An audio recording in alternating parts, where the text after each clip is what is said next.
Alam niyo ba na si Dr. Jose Rizal ay nakulong sa dapitan at ginugol ang kanyang 4 na taon dito bago siya ay nahatulan at makitlan ng buhay sa Bagong Bayan?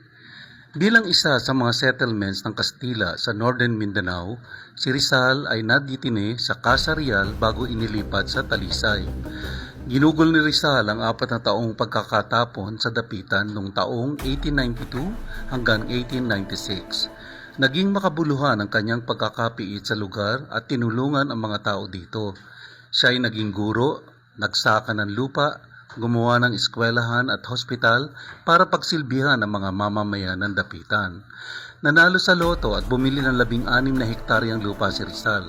Nagtanim ng mais at bigas, gumawa ng klinik mula kawayan, kahoy at nipa at doon ginagamot niya ang mga pasyente sa umaga at tinuturuan niya ang mga kabataan sa hapon at ang ekstrang oras ay ginagamit niya sa pagbubungkal ng lupa. Tinuruan niya ang mga estudyante ng pagsusulat, geography, history, mathematics, morals at iba pa. Sa dapitan nakilala ni Rizal si Josephine Bracken. Galing Hong Kong ay naglayag si Josephine kasama ang amang si George Toffer upang magpagamot ng kanyang mata. Kalaunan ay naging magjowa ang dalawa. Nilisan ni Rizal ang dapitan ng July 31, 1896. Sambit ang salitang, "Adyos dapitan," habang kumakaway na may luha sa mamamayan ng lugar. Ngayon ay alam niyo na.